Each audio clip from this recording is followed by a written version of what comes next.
He is responsible.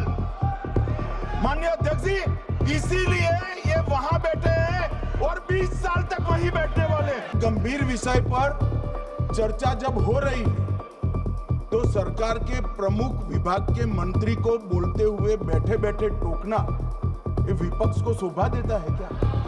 मान्यवर, आपने बिल्कुल उनको आग्रह से कहना चाहिए, वरना हम भी हमारे मेंबर को बाद में समझा नहीं पाएंगे। That attack took place and was foiled by our armed forces, and I think the House should collectively appreciate the performance of the armed forces in foiling what was a massive attack on the 9th and 10th of May. Now, our response, which the Prime Minister promised, was delivered, and it was delivered with devastating effect. I don't have to say anything. Every member has seen satellite pictures of Pakistani airfields. You can see from the state of those airfields, which shown by the pictures, what was our answer. Now, on the 10th of May, we received phone calls sharing the impression of other countries that Pakistan was ready to cease the fighting. Our position was, if Pakistan was ready, we needed to get this as a request from the Pakistani side through the DGMO channel. That is exactly how that request came. Now, I want to make two things very clear, sir. One, at no stage in any conversation with the United States was there any linkage with trade and what was going on. Secondly, there was, please listen.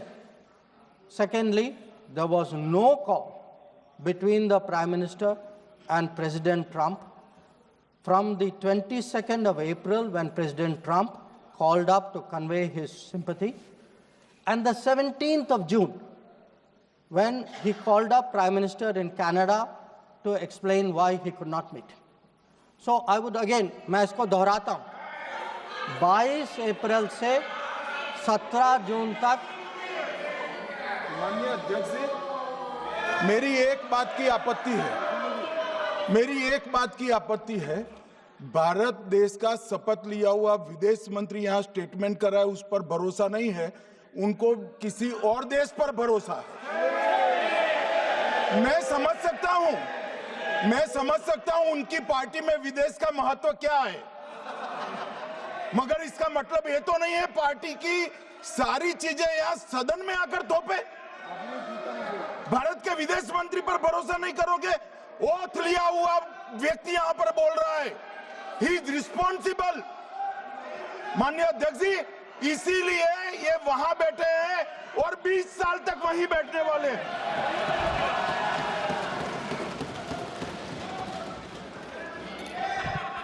Honorable Speaker, sir, in the course of the debate today, some points were made by members of the opposition. I would like to respond to some of them. We were asked, why did you stop at this time? Why did you not go further? Please see who's asking this question.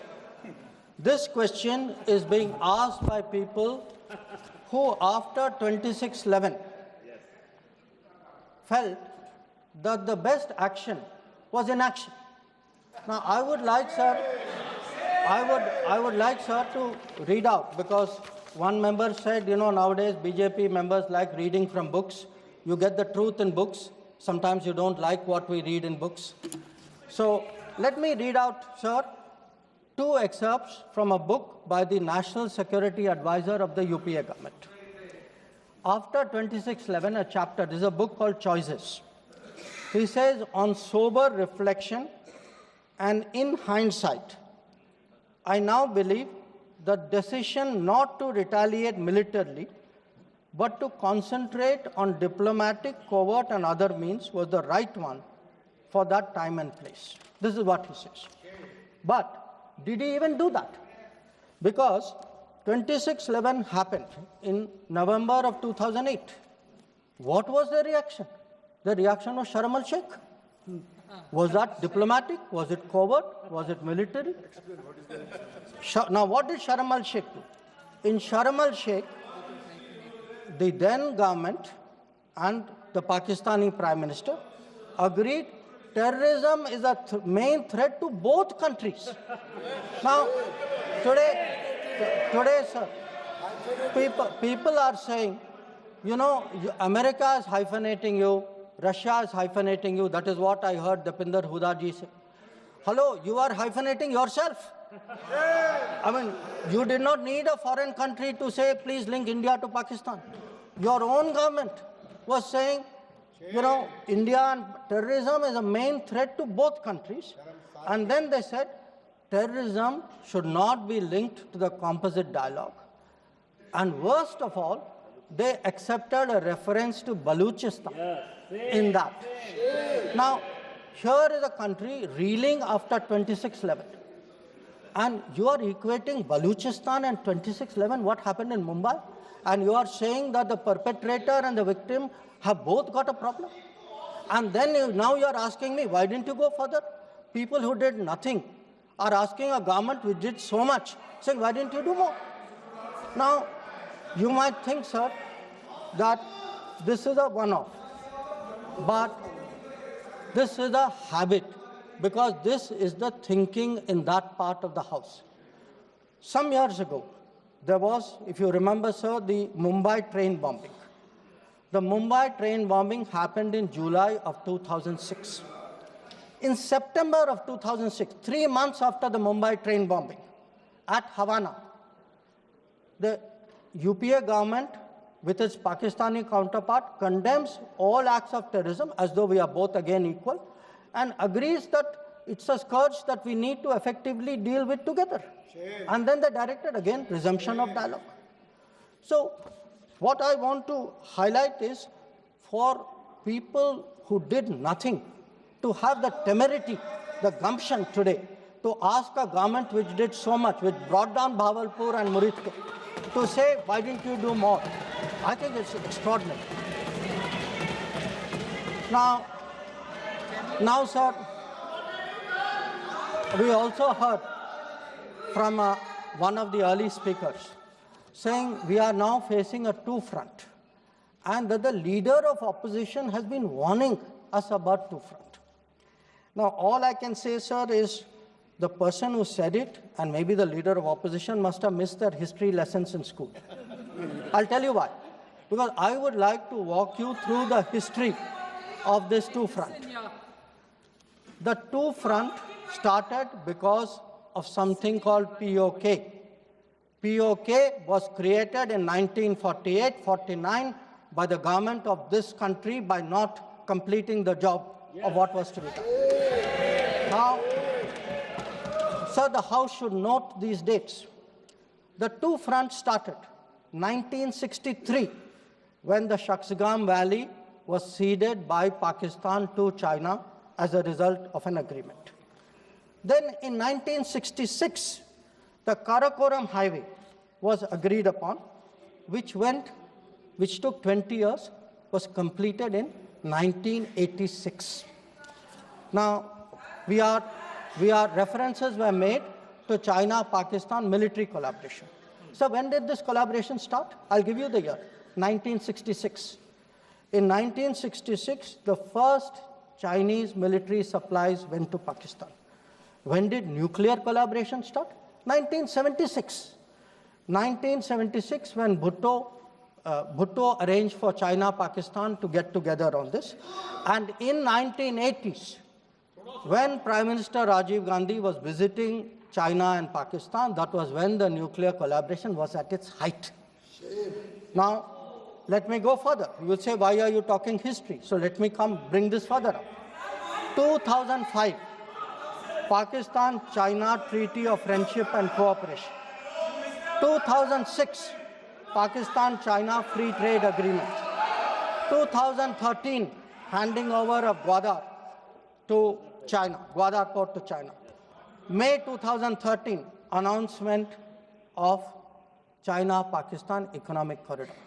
So, sir, we are getting warnings about a US-China, Pakistan-China collaboration when this collaboration has been going on for 60 years. Now, let me also address two other points. There was a reference made to IMF that, why did you not stop? Why did you not stop? आपने सवाल उठाया तो जवाब भी सुनना पड़ेगा. आपने उठाया ना, आपके उपनेता ने उठाया, आपने सुनो जवाब. अब जैसे सवाल करोगे वैसे जवाब सुनने पड़ेंगे. Sir, the IMF loan which was given was approved in September 2024. It was an extended fund facility of $7 billion. Now, sir, the House should know, Pakistan is a serial borrower from the IMF. I think 16 or 17 times they have taken IMF package. Now, very interesting comparison, sir. In 2008, Pakistan got a standby arrangement of $9.70 billion. In 2013, it got another one of $5.9 billion. So the very people who are concerned today at a 7 billion package should remember a 15 billion package went through for Pakistan during that tenure. Now, reference was made, sir, to FATF. I want to say the longest period that Pakistan has been under FATF grey list has been under the tenure of the Modi government. During the Modi government, from 2018 to 2022, 1,576 days, Pakistan was in the grey list. Yes, they were in the grey list earlier also. I am not denying that. It was for a shorter period.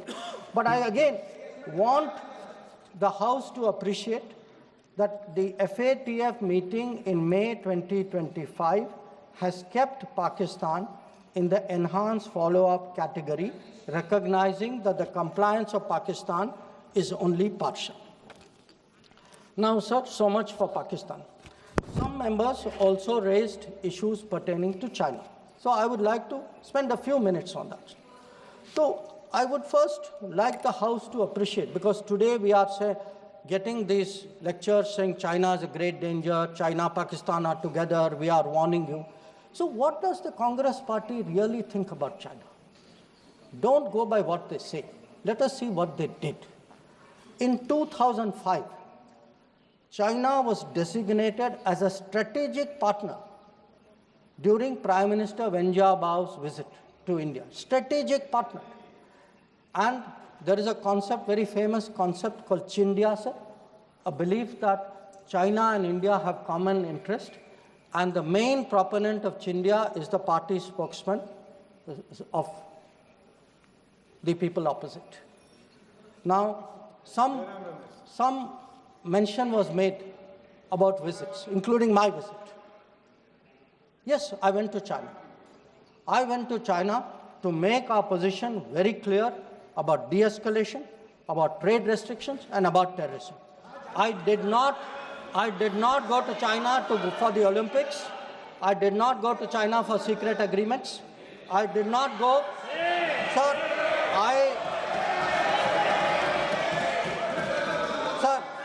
the House should know that people were watching Olympics when China was issuing stapled visas for people from Arunachal Pradesh and Jammu and Kashmir. This is the reality of China. Now, let me really tell you, sir, how is the relationship with China. Some years ago,